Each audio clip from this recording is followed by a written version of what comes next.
hecho tan bueno, simplemente la súper, ¿no? Los que lo están diseñando con nosotros van a hacer una maravilla porque lo están pensando con nosotros. El que lo recibe hecho, habría que verlo, ¿no? ¿Haces el Camino de Santiago o te lo cuentan? Pues es eso.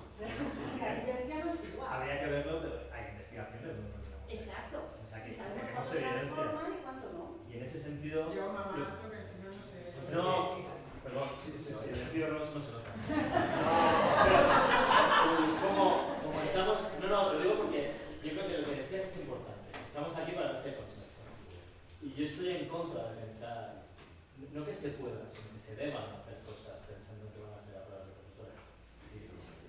Tienen un trabajo específico que hacer. Por cierto, la metáfora esta estamos abusando, ¿eh? Uno puede montarse su límite, luego yo no le voy a decir qué libros poner, o si lo va a pintar, o si lo va a hacer un hub, o si lo va a poner algo que esté a 2 niveles. Eso será lo suyo. Pero creo que si estamos haciendo investigación, debemos atrevernos también a decir, esto es mucho mejor hacerlo así. Ya, pero en mi caso, no. Es que esto sabemos que es mejor hacerlo así. Eso no te puedo decir si es mejor así o así. Yo te estoy haciendo la propuesta, pero te voy a escuchar, porque es una persona que está en clase y me dices, no, aunque a ti te parezca en otro te ha funcionado, a mí me funciona esto. Hasta que yo no tenga evidencias, no me da de discutirlo. Pero si no nos atrevemos a decir, oye, esto no es para profesores, pero ellos son las mismas cosas, y si esto es un campo serio, hay cosas que sí sabemos. Y de esas tenemos que ser claros y decir, no, esto es mejor hacerlo así. Porque si no, nos quedamos en eso de, bueno, ¿qué hacemos? Aconsejamos, pero al final que hagan lo que quieran. Entonces, ¿para qué estamos? Ángel, Carlos, Marisa y Ana y Joaquín.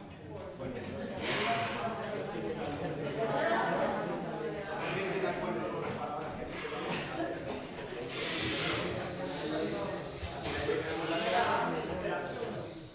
estoy totalmente de acuerdo con las palabras que he dicho ya durante el tema del profesorado. Yo creo que casi nadie piensa hoy que tú haces un producto y que los profesores, es decir, los profesores, también parte de cómo consideramos que son los profesores no son técnicos, no son aplicadores, por eso la metáfora esa tiene unas limitaciones, ¿no?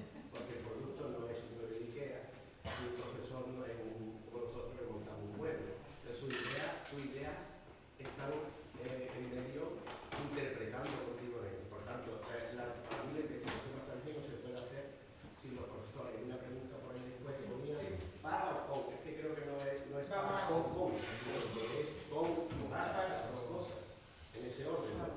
Y a mí me preocupa también mucho que hemos dicho, vale, para un producto, y por supuesto los que han trabajado con nosotros en la IED, incluso algunos han hecho sus tesis doctorales, han estado embebiéndose con nosotros de ese producto que queremos diseñar, y al final otra cosa que a nosotros nos pasa es que el producto final que va al aula no es el que los investigadores lo hubiesen buscado. Tenemos que de alguna manera consensuar, porque puede ser que sea muy bonito, pero los propios profesores digan, no somos capaces de llevarlo al aula por muchas razones, entonces podría ser muy bonito, pero no sirve para nada en la práctica.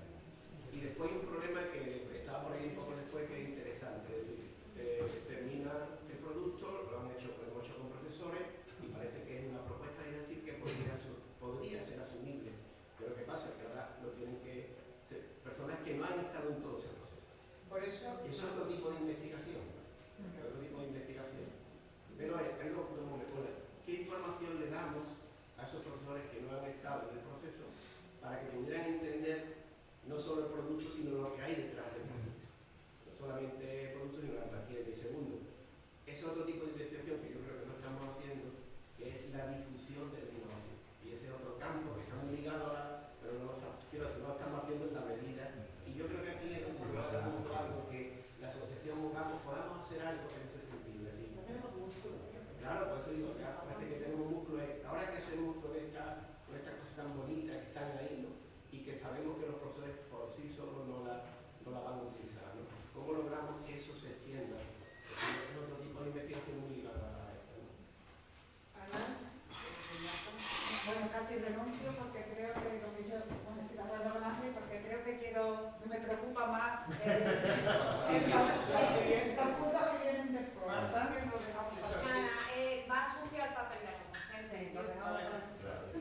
Pero está conectado con todo esto. Joaquín. No, claro, la idea que ha salido aquí de no hay ni proyectos a prueba de profesores ni profesores a prueba de proyectos. Pero eso lo tenemos que tener en cuenta. Pues podemos hacer, pero sí que estoy de acuerdo con vosotros en que tenemos cosas que son muy buenas.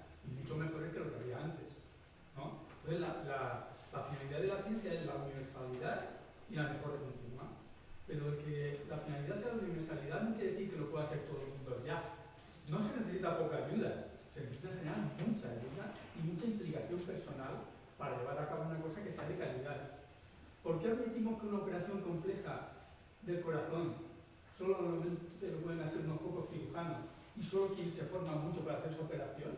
Eso quiere decir que no es mejor esa operación que otras y que no se puede y que no es universal. Claro que es universal. Todo ocurre que para hacerla hace falta una determinada formación. Entonces, el conseguir que los profesores se apropien de lo que hacemos es uno de los objetivos fundamentales. ¿Cuándo se tiene que hacer iteraciones? Hasta que el que lo está implementando, que no es el que lo ha diseñado, lo modifica, introduce sus actividades, las cambia y dice, no, yo creo aquí es donde me siento a gusto. Se apropia. Exactamente, se apropia de eso. Sí. Entonces ahí es cuando dices, no hace falta ya. Sin ánimo de ser democrático, pero sí quiero insistir un poco en la necesidad de aclarar niveles de principios que nos fundamentan la secuencia.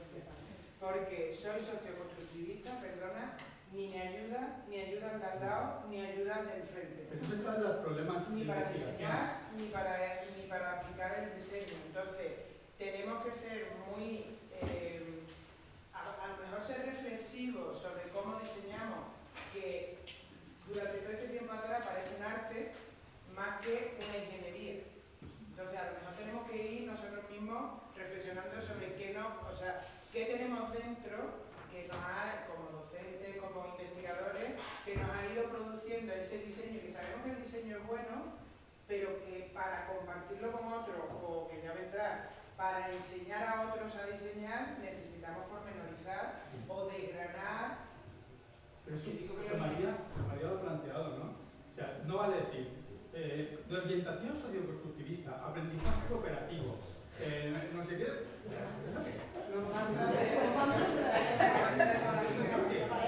Estoy trabajando dentro de este modelo didáctico y un modelo didáctico no se puede probar o todo o nada. Se selecciona una prueba. Entonces, cada vez que utilizas un modelo concreto para hacerlo, en una situación concreta, no estás probando el modelo de una manera teórica general. Y en ese sentido yo admito lo de teorías humildes. Sino que estás aportando pruebas de que cuando lo haces de esa manera, esto funciona mejor.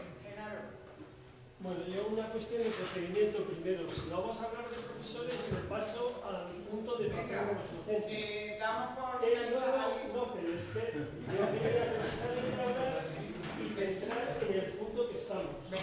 Ha habido un consenso en que la investigación de diseño, una de las cosas que proporciona es justificación sobre la propuesta de innovación que vas a implementar. En esa justificación se generan herramientas, instrumentos que lo que garantizan es la fiabilidad y la validez de lo que tú vas a justificar. Y yo voy a poner un ejemplo de una herramienta que utilizamos en este paso en nuestro grupo de investigación, que es lo que llamamos demandas de aprendizaje. Es decir, hemos identificado dificultades en el tema concreto que vamos a hablar, sea un tema pequeño, sea un tema grande, ahí no me meto, pero hemos identificado unas dificultades y hemos justificado también epistemológicamente y en contexto educativo, porque hay que tener en cuenta el contexto educativo, y por cierto aquí siempre se habla de primaria y de secundaria, por favor, hablar también de universidad, que hay algunos que lo sufrimos mucho. Y de formación de docentes, que parece que no nos miramos el ombligo. Claro, y hay que ver el género que tenemos por ahí, ¿no?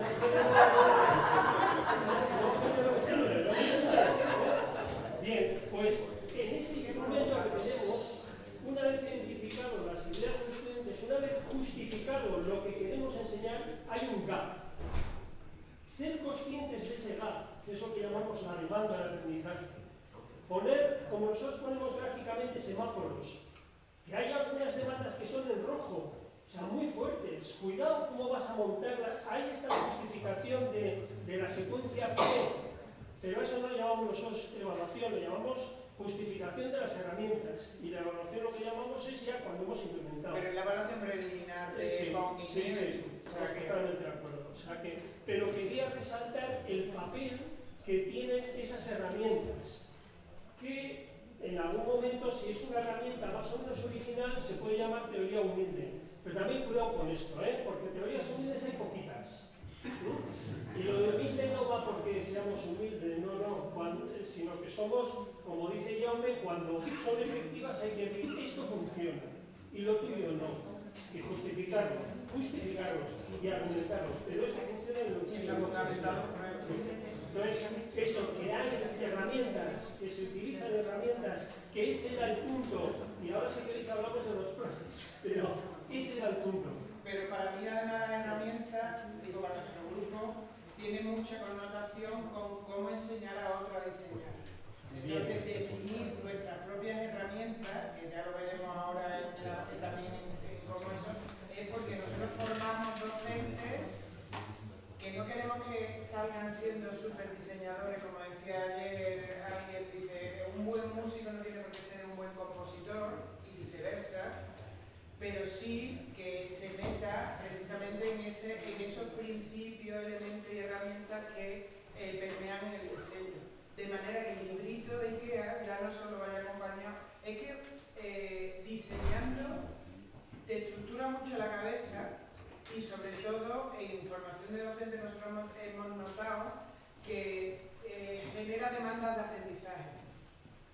Si yo quiero diseñar y me falta, tengo gaps en cuál es la secuencia, dice, es que no sé qué ocurre en este proceso físico, qué ocurre en este proceso metabólico y necesito, y se genera una situación de aprendizaje colectivo a partir del diseño y es muy potente. Entonces para nosotros es muy importante que las herramientas sirvan precisamente para cómo enseñar a otro a diseñar, ¿vale? Que es un poco nuestra perspectiva. Implementación. Soraya. Bueno, yo me voy a explicar, es súper interesante todo lo que se está comentando, pero yo también me sumo a lo que dice Lina, ¿no? Me gustaría, con ejemplos lo entendemos, ¿no? Y me gustaría saber para los que han podido diseñar, ¿no? Si pueden proponer ejemplos de herramientas, de principios que hayan visto que sí, que son importantes. María. No sé, que lo hayan hecho. María. ¿Qué? ¿Qué toca? Por eso, una herramienta de diseño que para nosotros son muy útiles los centros de orientación.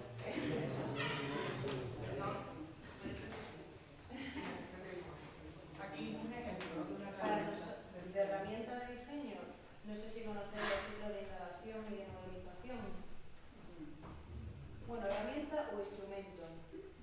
Para nosotros es bastante útil utilizarlo en la formación de docentes y ayuda a situar muchísimo a la hora de pensar qué actividades pueden ser interesantes para hacer dentro de una secuencia. O sea, en el ciclo nosotros colocamos cajas donde le pedimos al alumnado en formación que intenten hacer un diseño de instalación.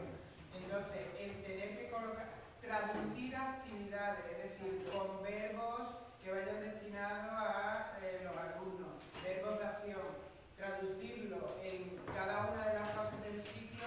Claro, ellos van a tienen un poco la idea de la learning demand, de decir, yo quiero que lleguen aquí y quiero partir de aquí, a lo mejor soy capaz de contextualizar, que muchas investigaciones dicen, por ejemplo, la tesis doctoral, dicen que la contextualización es la parte psicológica y contextual es la que a lo mejor más rápidamente asumen, pero después todo lo que les genera mucha inseguridad.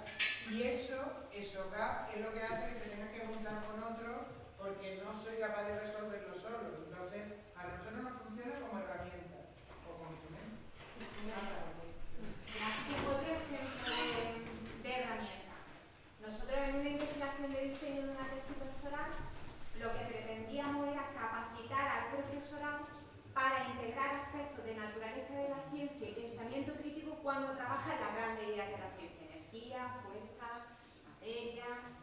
Entonces, un instrumento que utilizamos que nos funciona muy bien es el RECO, representación del contenido, que está basado en el Pedagogical Content Knowledge, en el CDC, y donde se planteaba qué aspecto, qué elemento clave quiero yo que mi alumnado aprenda, qué sé de cómo se favorece ese tipo de aprendizaje, qué dificultades y qué estrategia puedo utilizar para atender esas demandas de aprendizaje y construir el puente entre el objetivo de aprendizaje y la dificultad, ¿no? El punto donde está el alumno y donde yo quiero que llegue, ¿no? Entonces, bueno, pues es un instrumento del Hoffman, que está muy extendido, que está validado, que además hay libros buenísimos donde está contextualizado para enseñar las grandes ideas de la ciencia y que aplicado a enseñar aspectos de naturaleza de la ciencia, de pensamiento crítico, que es tan complejo, pues a nosotros nos sirvió fue un gran andamiaje y integra criterios, integra conocimiento, pero integra hace el vínculo con eso. Yo como lo traslado a un diseño en la práctica, a una intervención en la práctica. Muchas gracias. Pasamos a la implementación, si os parece, que antes ha suscitado más repercusión. O vamos por seguimos al siguiente, como queráis. ¿Cómo controlamos la implementación de las SEA diseñadas por el equipo de investigación que intuyo también tiene profesorado en ese equipo? No es o no, pero generalmente solemos tirar de profesores y incluirlos en el equipo. ¿Tenemos que controlarlo? Es la primera pregunta. Creo que si luego lo queremos evaluar, evidentemente la respuesta es sí. Claro, o sea, si queremos evaluarlo, ¿no? Nosotros hace unos años, en nuestro grupo de investigación, pues decíamos, sí, vamos y lo implementamos, ya está, no había nada más. Claro, resulta que los que éramos el equipo de investigación éramos los docentes que lo implementábamos, porque lo hacíamos en universidad, en cursos de primero o de segundo, y evidentemente con el que tenías empatía al final pertenecía al grupo, y con el que no tenías empatía pues te odiaba y no te daba respeto. Pero claro, ahora no es esto. O sea, la implementación ha entrado en una fase en que tienes que poner algunos elementos de control, ¿no? Algunas herramientas nosotros vamos a utilizar, y sobre todo también porque tenemos un conjunto de profesores cercanos a nuestro grupo de investigación, pero que no participan en la investigación, sino que comprenden profundamente cuáles son los motivos que llevan a enseñar de una manera y no de otra, pero no son del equipo de investigación. Entonces eso lo tenemos que comprobar de alguna manera, y hay no hemos querido inventar la rueda porque está inventada, y entonces utilizamos elementos de una metodología más cualitativa, como puede ser el cuaderno del profesor, pero que ahí sí que hemos hecho una herramienta para que el profesor realmente pueda hacer el cuaderno. Porque ¿qué pasa, por ejemplo, en secundaria? No tanto en la universidad, que tenemos las clases más pausadas, entonces te vas a tu despacho y escribes, pero un profesor de secundaria normalmente pasa corriendo de una aula a la otra. Quizá al final de la tarde ha olvidado todo lo que ha hecho. Entonces hemos tratado de hacerlo en unas tablas, hemos generado un instrumento que tampoco es muy novedoso, pero que para facilitar eso. Por supuesto, hemos introducido observación externa de uno del grupo de investigación que participa en la investigación, pero también en ese sentido una observación externa amigable, empática, compartida. No vas a decirle, a meterle el dedo en el ojo al docente, ni nada de eso. Entonces, en ese sentido también y otro tipo, pero la respuesta general es sí, y que hay muchas cosas que se pueden utilizar en este contexto, que es multivariable y multifacético. Cuidado, porque si luego vamos a hablar de cómo justificamos, precisamente en este momento el gran debate internacional sobre la investigación de diseño está en las fuertes críticas que se reciben sobre cómo justificamos los resultados. Es decir, toda la tradición positivista ha girado los cañones, no por hacia el tipo de resultados que estamos presentando. Y hay un debate fuerte, pero nos defendemos con argumentos también sólidos. No hay que tener miedo por hacer este tipo de investigación, aunque algunos referís nos den bien dado. Pero bueno, esto es parte del juego. No pasa nada. La respuesta es sí, y que hay que generar instrumentos. Pero yo además insistimos un poco en lo que ayer comentaba en una de las comunicaciones. La investigación de diseño no puede ser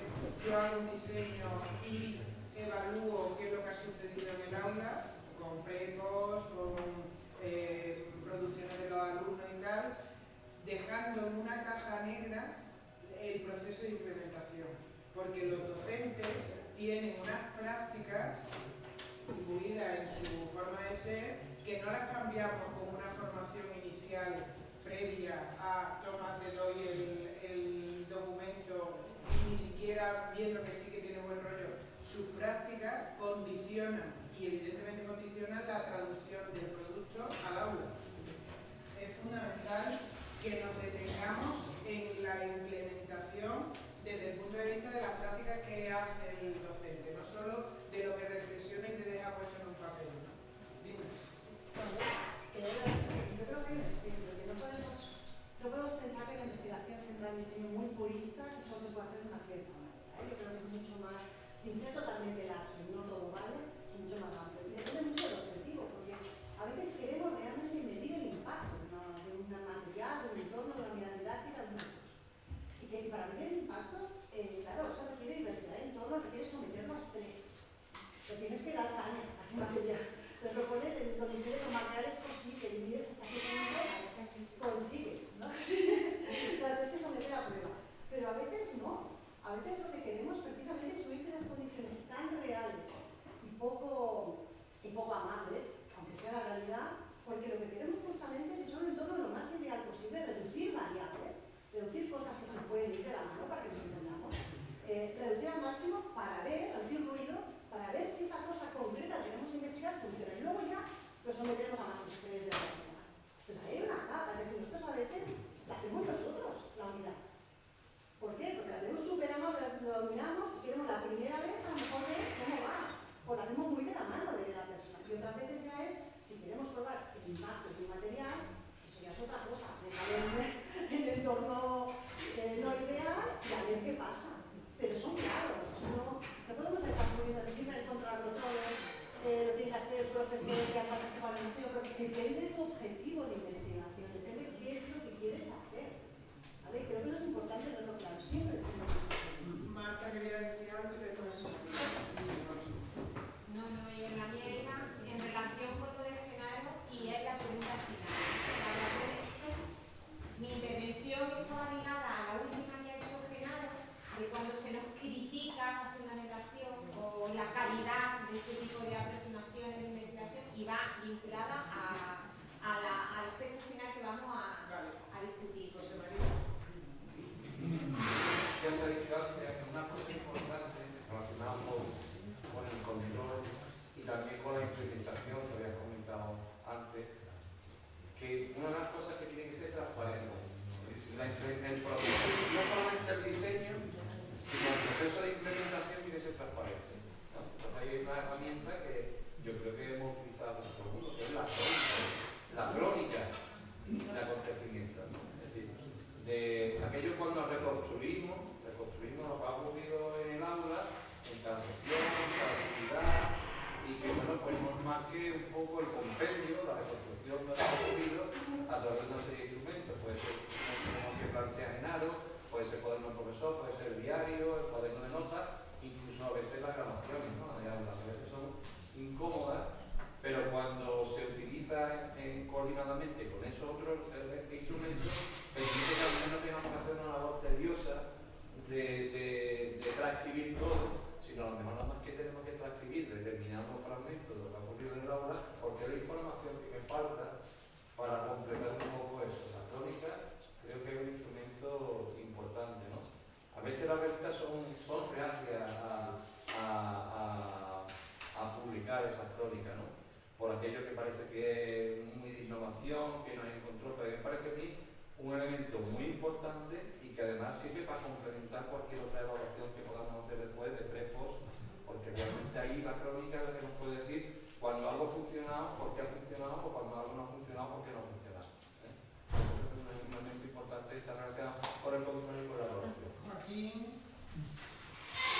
Bueno, yo en esto del control de investigación distinguiría bien lo de primaria y lo de secundaria, porque son casos muy diferentes, ¿no? En secundaria se supone que digamos una carrera de la especialidad que está enseñando sobre eso, mientras que en primaria uno de los grandes problemas que tenemos es que no es que necesiten algo de ayuda, es que necesitan una formación intensiva. Entonces, en primaria, cuando hemos intentado hacer una intervención para modificar cómo enseñan ciencias, ha tenido que ser una intervención para cambiar enseñar ciencias en toda la escuela, en todo el centro. Porque hay tal, eso me ha llamado mucho la atención, porque yo no en el mundo de secundaria, hay tal control entre ellos y tal burocracia de las instrucciones que o consigues un cambio compartido por todos y vamos todos a hacerlo. Además hay distintos niveles al mismo tiempo, en primer grado, segundo grado, primer ciclo, segundo ciclo y tercer ciclo, o si no, lo hemos visto que no funciona. Entonces en primaria nosotros lo que hacemos es dividido en fases el proceso de formación y con criterios transparentes de cuándo decidimos si esta fase ha funcionado o no ha funcionado, implicando a padres, a la dirección, a los maestros.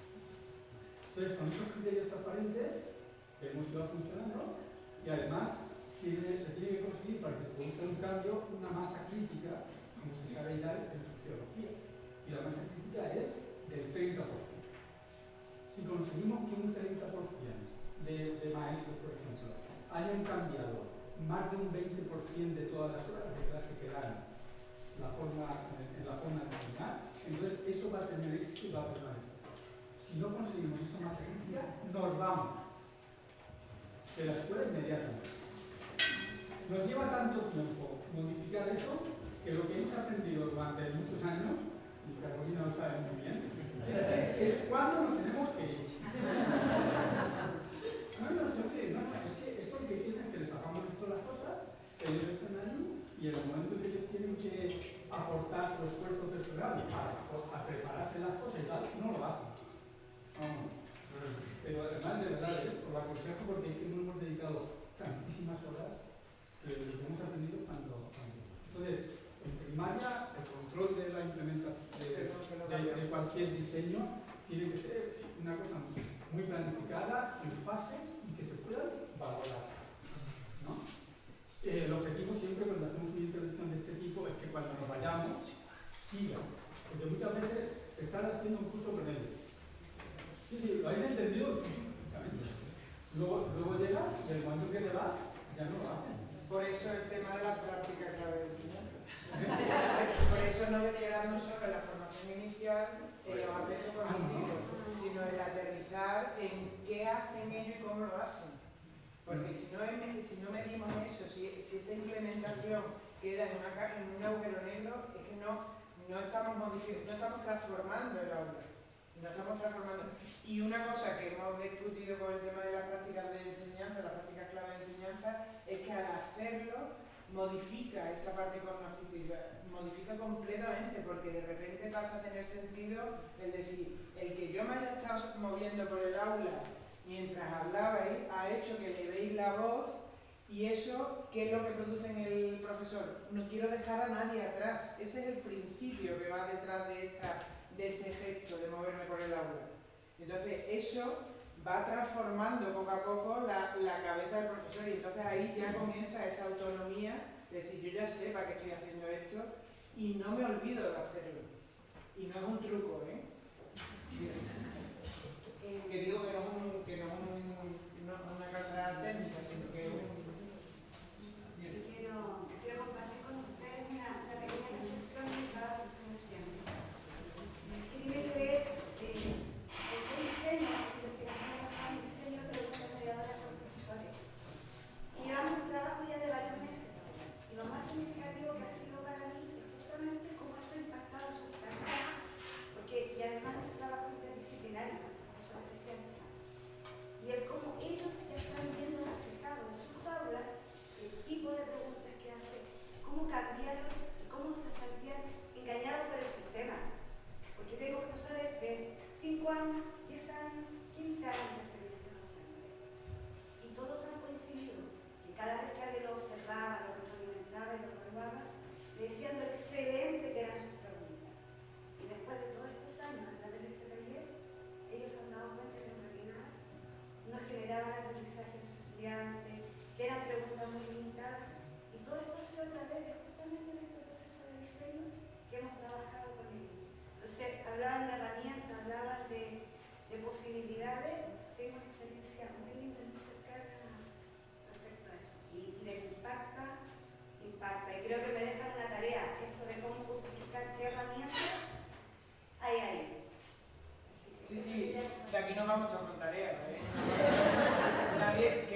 ya que bien que ya lo tenemos resuelto, que hemos hecho el Consensus Collective Spanish DBR, no llegamos, ahora veremos.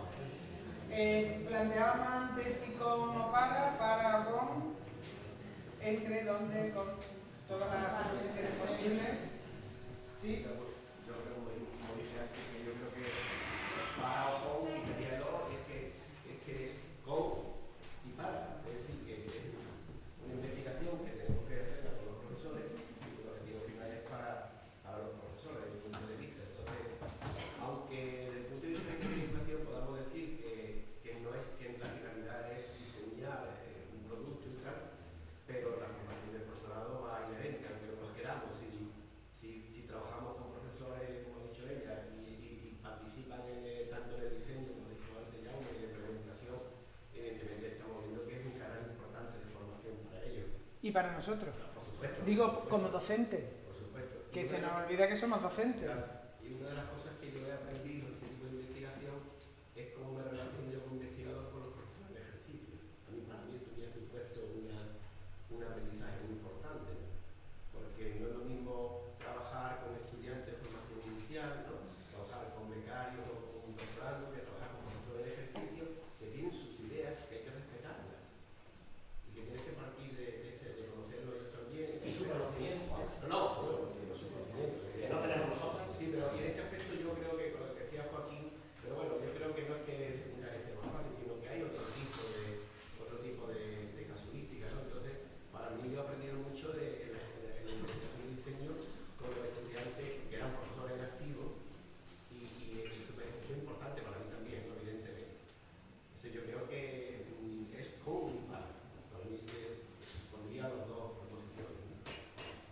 La segunda también ahora hablaremos, que también preguntaba, sobre todo la tercera también tenía que ver con la... Y con la segunda para terminar un poco, la otra cosa que le damos vuelta a ver, no sé si habéis visto también vosotros, imagino que mucho, que ya hay muchas en las redes sociales, muchos grupos de estos que hay de profesores que se unen, pero no que se unen, que se siguen uno a otro y que se van mandando cosas, ¿no? Pues yo esto, uníamos por ahí un término que era didactivismo didáctico, es decir, gente que le gusta o sea, dar sus cosas y tal. Y claro, la pregunta es, esa es la forma en que ahora muchos profesores en activos se están refiriendo las cosas que los productos. Otra cosa es el producto, y a mí me ayuda en mi clase, aquí lo tenéis, ¿no? Y eso, no sé si nosotros desde la didáctica estamos todavía en otro plano. Entonces, presentarla sea, por un lado la palabra es cómo presentarla, pero ahí la pregunta es quién la presenta. Yo creo que nosotros no podemos presentarlo como profesor de universidad. Al final la SEA tiene que presentar profesores activos que hayan trabajado por ese punto de vista. No quiere decir que no hagamos, ¿no? Pero yo me da la impresión de que la difusión al final tiene que ser de forma más horizontal. Y los profesores que han trabajado con nosotros, que lo han llevado al aula y tal, deberían tener un papel muy protagonista en este, porque si no, creo que a mí no tiene mucho éxito. Lo dejo ahí para... Ana. Sí, a mí lo que estaba comentando Ángel, yo creo que a veces se nos ve, y amplío la lista de preposiciones, que diseñamos contra los profesores, ¿no? Entonces eso también hay que tenerlo en cuenta si sabemos que el DBR lo necesitamos, ¿no? Y nos retroalimentamos de su experiencia, de su conocimiento. Efectivamente. Entonces yo creo que deberíamos de evitar que se nos vea como que estamos en contra, ¿no?